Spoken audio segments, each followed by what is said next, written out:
Bruce Beck, WNBC Sports Director, joins us on Big Board Sports, reacting to the firing of Ben McAdoo, the firing of Jerry Reese, the cleaning house yesterday with the G-Men, and we move forward now to the Dallas Cowboy game, in which Eli Manning, I'm sure, will be the starting quarterback. Bruce, longtime friend of ours. Good morning, Bruce. Thanks for a few minutes on Big Board Sports, my man. Hey, how you guys doing? It was a tumultuous day yesterday, and it has been a season that has been loaded with turmoil from the get-go. Crazy stuff. You're not kidding. And I heard you ask the question, and it was probably the longest response that Mara gave. You asked him just how embarrassed he was over this season, and he kind of took it from there.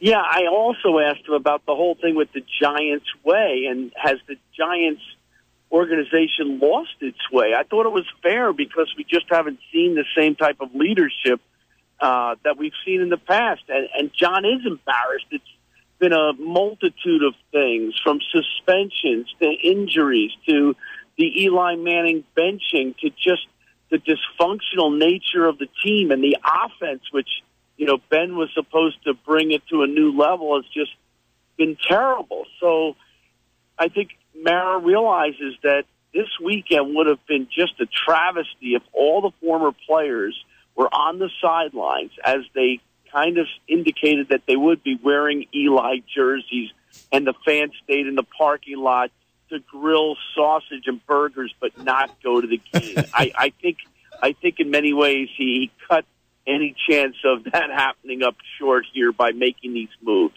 Bruce, is Eli Manning the starting quarterback in 2018? I don't know. I really don't know. I think it's up to what you do as an organization. Do you blow it up, or are you close enough with enough pieces, enough components, that you go after it and try to be a playoff team next year? Because last year you were 11-5. So I think the question is how they go about the draft. I think if there's a top-level quarterback, and there should be from their position, whether it's Darnold or Rosen or somebody else, I think at some point to compete in this division, you're going to have to pick a quarterback, even if he doesn't start right away. And so, in my opinion, the move would be to keep Eli and to groom one of these draft picks, top draft picks. He's the perfect guy to mentor a youngster, and then you've got your quarterback for the next 15 years. WNBC's Bruce Beck with us here on Big Board Sports, also an Ithaca College grad. And if I haven't mentioned it on the show, Ithaca did win the Cortica Jug this year, Raj. Yes, go Bombers. Follow him on Twitter, at Bruce Beck 4NY. It's not just Giants talk. You get the landscape of New York sports with Bruce on Twitter. Bruce, is that a role that Eli will embrace? I mean, obviously, he had a mentor in Kurt Warner when he was drafted early on in the first round. Is that something Eli would embrace? I think there's something to be said about Eli wanting to still compete and compete at a high level. And if he's still quarterback for a couple of years, or goes as long as he wants, I think he would handle it, because he still would be the guy, or he still would be competing for the number one position. But I also believe that it may not be realistic, and that Tom Coughlin's going to come calling. Jacksonville needs a starting quarterback. Denver could use a starting quarterback. Look, it never ends well for anybody. Just ask his brother Peyton, although it did end well with him with a Super Bowl win. But the point is, you end up going to another place. And as much as we hated seeing Joe Namath in a different jersey, or here in New York, when you talk New York sports, Walt Frazier in a Cleveland Cavaliers uniform, it doesn't always end the way you want it to. So as far as Eli is concerned, I think that he could still be a starting quarterback in this league. A perfect fit would be Jacksonville. Perfect fit would be Denver. But the Giants may feel that he's still their guy, and it's depending on what they do in the draft, he still believes he's the starter, and he still believes he can play at a high level. So how will he embrace that role of being a mentor? I'm just not sure. But I know he'll be classed the way he was, even with this demotion.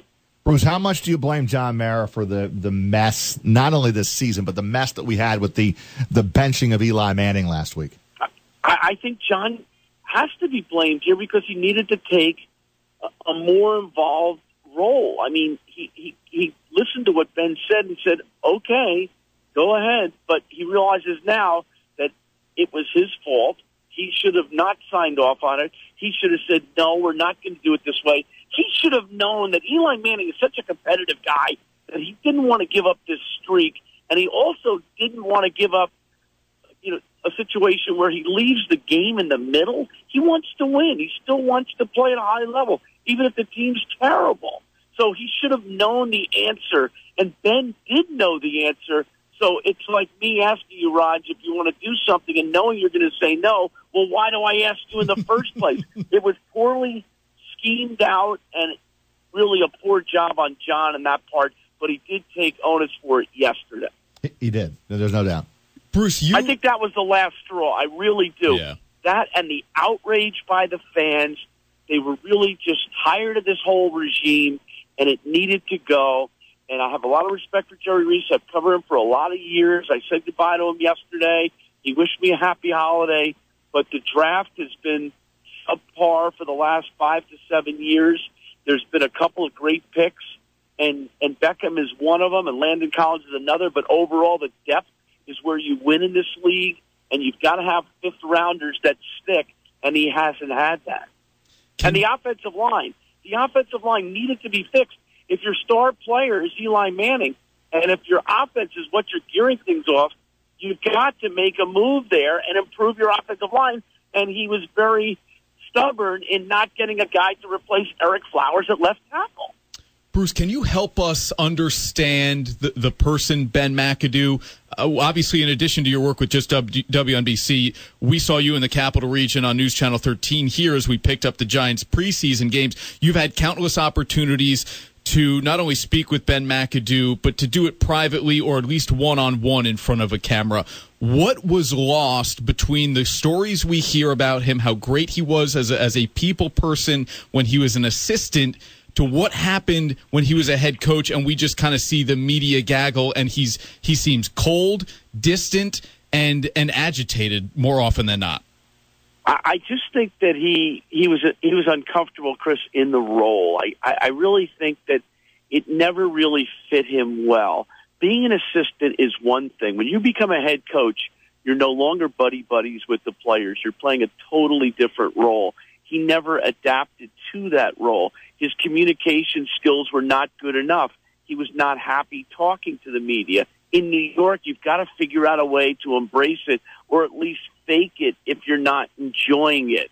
And so a lot of that awkwardness comes through in your presentation. And, Todd Bowles isn't the most, I think, easy to deal with in terms of he doesn't give you great sound bites. Yep. But at the same time, he's affable, he's likable, and he's trying to cooperate. He's just not charming and outgoing. It's just the way he is. But McAdoo looked like he was always playing a part rather than being who he was. Huh. Bruce, nobody covers the New York sports scene better than you do. You've been doing it for a long time. Let's switch gears here before we let you go. And tomorrow at noon, I'm assuming you'll be at the press conference to officially introduce Aaron Boone as Joe Girardi's placement as the new manager of the Yankees. What's your thoughts just initially right now before any games have been played? I'm sure he'll win the press conference. What do you think of the hiring of Aaron Boone? It's interesting, Roger, because comings and goings is the way I described yesterday in New York sports. When you've got 9 pro teams in the 4 major sports, there's always something going on. I'm on my way to Yankee Stadium right now to cover the Pinstripe Bowl. Wink, wink. I'm trying to get Randy Levine and maybe Lon Trostini at Southside and Aaron Boone just ahead of it because I could use that today. The bottom line is Aaron Boone is a guy who's being handed the keys to the castle, and he's never managed. So the negative against Aaron Boone is he's never managed at any level. The positive is he played 12 years in the big leagues. He was 8 years as an ESPN broadcaster. He's likable. He's knowledgeable. He buys into analytics. He's played for this franchise, hit one of the most hallowed homers in the history of the Yankees franchise, that ALCS 2003 walk-off homer against the Red Sox in Game 7. Aaron Boone is a guy who I think will be a communicator in the locker room with a bunch of young kids. When you've got Aaron Judge and Greg Bird and Gary Sanchez and Luis Severino, you've got to cater to these guys. And I think that the one negative about Girardi was that he didn't communicate as well with those guys. He had a little bit of a tiff with Sanchez, and his negative or serious nature could have rubbed off. The players could have felt that pressure. I think Boone will be much easier going, and that will impact these young guys. I think you or I could come into the situation and have a chance with this Yankees team that was one win away from going to the World Series, but no one realizes how good Joe Girardi was by managing a ball game, and that's something Aaron Boone's going to have to learn. Keep up the great work, Bruce. We really appreciate, I know, busy times for you. Appreciate a few minutes here on ESPN Radio in Albany. Anytime to go on Big Board Sports with you guys. Thanks so much. Thanks, you, Bruce. Appreciate it.